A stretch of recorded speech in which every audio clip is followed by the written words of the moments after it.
tangan dan kaki terikat. Ekspresi ngeri di wajahnya saat dia melihat beberapa pria dengan stoking di kepala mereka. Mata yang sangat jahat. Mereka mengabaikan permintaan gadis itu. Menutup mulutnya dengan handuk. Kerumunan. Benar-benar menganggap ini permainan. Pria di belakang tidak bisa menunggu lebih lama lagi. Duduk dan ingin memulai. Tawa ganas bergema. Bercampur dengan rengekan lemah gadis itu. Mimpi buruk dimulai. Tanda merah ungu di tangannya. Adalah luka paling ringan di tubuhnya. Lihat dirinya tak terkendali di layar. Gadis itu menangis tanpa suara. Dia menutup mulutnya. Dia tidak mau ingat mimpi buruk malam itu. Ibu pulang kerja dan menemukan rumah itu sunyi. Anak perempuannya yang berbaring diam di tempat tidur sepertinya sedang tidur. Tapi dia tidak bisa melihat sisi lain. Gadis yang menangis tidak bisa berhenti. Keesokan paginya, gadis itu aktif bertanya kepada ibunya. Kapan pindah rumah lagi? Tidak pernah ada waktu dia tidak ingin melarikan diri. Siapa sangka ibu akan menghindari topik ini. Tanyakan kemana dia pergi tadi malam. Kenapa tidak kembali sepanjang malam? Matanya dialihkan, mengatakan beberapa kata lalu pergi ke sekolah. Langit semakin gelap dan gadis itu berjalan pulang. Dia selalu merasa seperti seseorang memperhatikannya. Putar kepalanya dan lihat. Tak disangka cinta pertama pacar. Iblis yang sama yang menyakitinya. Gadis yang ketakutan terus mundur. Dia sudah mematikan teleponnya tetapi masih mendapatkan alamat rumahnya. Kakinya lemah. Memohon pria itu untuk memaafkannya. Dia mencibir dan memanggil temannya. Gadis itu ingin bangun dan lari. Tapi sudah terlambat.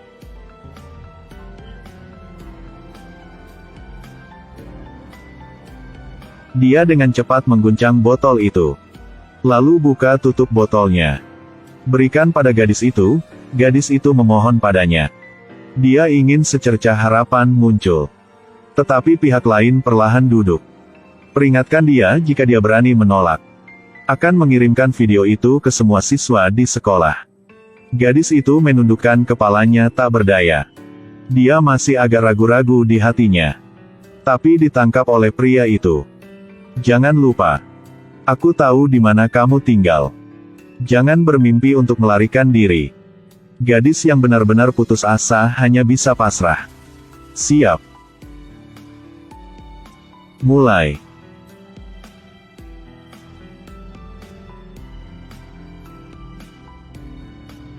Tunggu sampai dia benar-benar sadar. Orang-orang telah pergi. Dia terlempar ke perosotan. Nyeri di seluruh tubuhnya. Sekarang dia hanya ingin mati. Polisi datang untuk mencari ibunya. Tiba-tiba dia hancur. Dia tidak bisa membayangkan apa yang terjadi pada putrinya. Dia hanya bisa memohon kepada polisi untuk membawa orang jahat ke pengadilan. Polisi itu berjanji akan berusaha menegakkan hukum dengan cara yang paling rahasia. Dapat menjaga kesucian gadis itu. Tetapi Tuhan tidak puas dengan hati manusia. Wartawan yang tidak bermoral mendapatkan kabar. Mereka terang-terangan memposting. Mendapatkan sejumlah besar uang. Gadis itu baru saja keluar dari kantor polisi. Segera dikelilingi oleh sekelompok orang. Gadis ketakutan meringkuk di pelukan ibu. Mata penuh keterkejutan dan ketidakberdayaan. Ibu untuk melindungi putrinya.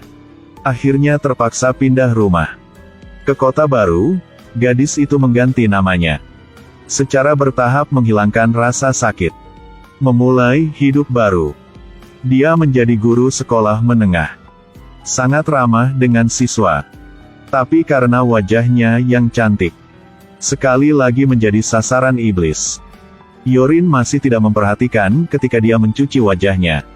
Dia tiba-tiba menerima SMS dari orang gak kenal. Buka foto itu. Dia tidak menyangka itu adalah fotonya. Ketika dia mencoba menjawab, pihak lain sangat berhati-hati. Tidak pernah membocorkan informasi apapun. Yorin mulai ragu apakah ini penipuan atau bukan. Tapi tanda merah terlihat jelas di tangannya. Mengatakan yang sebenarnya. Tepat setelah itu, pihak lain mengirimkan video berdurasi 30 detik. Menggunakannya untuk mengancam Hyorin agar dia patuh. Menghadapi perasaan akrab ini, mimpi buruk perlahan muncul kembali. Air mata yang menyakitkan jatuh. Perasaan tidak berdaya muncul di hatinya. Tunangan pacar yang bisa diandalkan. Ayah mertua juga mencintai menantu perempuan ini. Pernikahan yang akan datang. Tetapi pesan dari orang yang gak kenal terus berdatangan. Pihak lain memerintahkannya untuk segera mengirim selfie. Mengenakan Hyorin tiba-tiba berubah warna. Takut akan kecurigaan tunangannya. Dia hanya harus bergegas untuk menjelaskannya. Melihat Hyorin tidak menjawab, orang misterius itu mengirimkan pesan itu kepada ayah mertuanya. Ayah mertua marah dengan pesan spam, mengeluh tentang tipu muslihat scammer saat ini. Selfie guru perempuan sekolah menengah. Ini jelas merupakan gimmick iklan.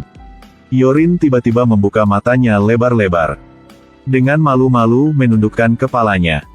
Dia diam-diam tahu bahwa dia telah jatuh ke dalam mimpi buruk. Dia hanya harus menyerah dengan patuh.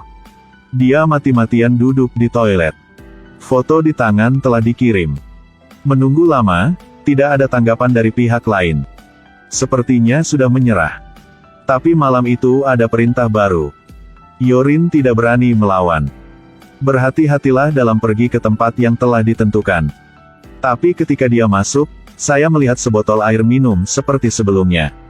Kenangan menyakitkan membanjiri kembali seperti sebelumnya. Perasaan disiksa membuatnya terengah-engah sampai setengah mati. Ketakutan ekstrim berubah menjadi kemarahan serampangan. Hyorin meraih botol itu. Melemparkannya langsung ke dinding. Dia tidak ingin menderita lagi. Berbalik dan minta bantuan polisi. Penjahat beberapa tahun yang lalu ditangkap olehnya. Meski kini telah mengundurkan diri. Tapi dia tetap setuju dengan Hyorin. Pasti akan membantunya menemukan penjahat. Hyorin khawatir. Mengajar bahkan tidak memperhatikan. Tiba-tiba HP berdering. Semua orang, baik guru maupun siswa, berada di grup obrolan yang sama. Pemimpin misterius itu mengirim pesan. Yang akan mengungkap foto pribadi seseorang. Saat penghitungan dimulai. Semua orang sangat bersemangat. Penasaran foto siapa itu? Hyorin tiba-tiba dihancur di tempat. Berjongkok sehingga rumah tidak tahu harus berbuat apa. Lihat hitungan mundur selesai. Semua orang menoleh. Mata fokus pada satu tempat. Hyorin juga kaget karena orang di foto itu bukan dia. Tapi ratu kelas. Hyorin dengan cepat mengejarnya. Dengan lembut menghiburnya. Pada saat yang sama menyelidiki dalang di belakang. Siswa perempuan itu tenang pada saat bersamaan. Akui itu semua dilakukan oleh perwakilan kelas. Keluarganya memiliki uang dan kekuasaan. Dia banyak menyakiti diri sendiri. Tidak mampu melawan. Sekarang identitas penjahat sudah jelas. Berikutnya adalah serangan balik. Hyorin diam-diam memperhatikan perwakilan kelas. Berjalan ke bar karaoke. Mendengar suara-suara aneh di kamar pribadi. Didekati dengan hati-hati. Dia panik dan lari. Beberapa pemuda mengejar dari dekat. Dia menemukan diri dia menemui jalan buntu. Ternyata polisi. Hyorin mengalami gangguan mental saat menangis dan mengatakan yang sebenarnya. Terpaksa ditangkap. Jika tidak banyak gadis menjadi korban. Polisi meyakinkan Hyorin. Suruh dia pulang dan menunggu kabar. Dia segera pergi melapor ke atasannya. Tapi dia baru pulang. Orang misterius itu mengiriminya pesan lagi. Klik videonya. Hyorin sedang diikat. Disiksa dengan cara yang tidak manusiawi. Mengingat pengalaman serupa. Hyorin tercekik oleh amarah. Dia menoleh untuk menatap pisau tajam itu. Tampaknya telah memutuskan dalam hatinya. Sebelum pergi, dia memberitahu polisi. Segera ke lokasi yang dipesan. Gedung kantor terbengkalai yang sunyi. Hyorin berjingkat menaiki tangga. Tetapi tidak dapat menemukan siapapun. Sampai lantai paling atas masih ada botol minuman yang familiar. Tertera dengan jelas pada label. Jika dia ingin menyelamatkan siswi itu, dia harus meminumnya.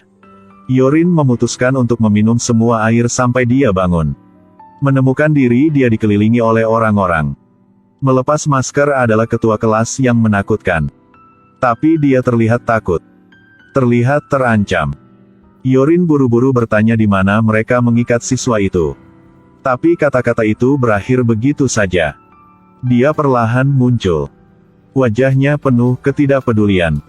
Itu kebalikan dari wajah aslinya.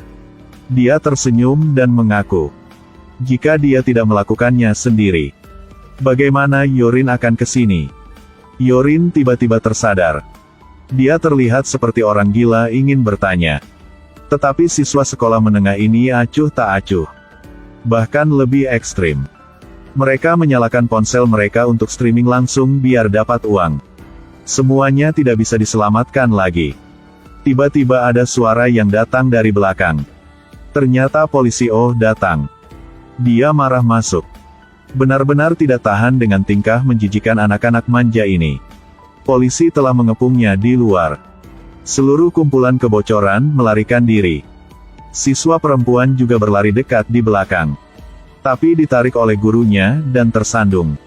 Yorin menangkapnya dan duduk atasnya. Kamu yang tidak berpendidikan yang mengacaukan siapapun. Semua siswa nakal telah tertangkap. Tetapi setelah memeriksa telepon, dalang di belakang adalah orang lain. Mereka berdasarkan lokasi untuk menemukan rumah. Hati-hati memasuki ruangan. Mereka menemukan bahwa hanya ada seorang anak berusia 12 tahun. Anak laki-laki itu terus mundur. Mata penuh ketidakberdayaan dan ketakutan. Yorin buru-buru tersenyum. Dengan lembut meyakinkan bocah itu. Polisi mengamati dan menyelidiki lingkungan sekitar. Tampaknya menyadari perbedaan yang dia telepon orang misterius. Telepon berdering. Terpancar dari anak laki-laki itu. Air mata memenuhi wajahnya. Dia nangis tanpa suara. Yorin menoleh. Gambar di layar berkedip. Itu video dia sedang diperkosa. Tapi penjahat sebenarnya adalah anak laki-laki berusia 12 tahun yang berdiri di depannya. Air mata mengalir di pipinya penuh ketakutan. Tapi tidak ada penyesalan. Karena semua ini, itu hanya lelucon kejam yang disebabkan oleh rasa ingin tahu. Namun, hukum Korea menetapkan, anak di bawah umur tidak bertanggung jawab secara pidana. Mengkritik beberapa kalimat, masalahnya sudah selesai. Keduanya diam-diam merasa tak berdaya.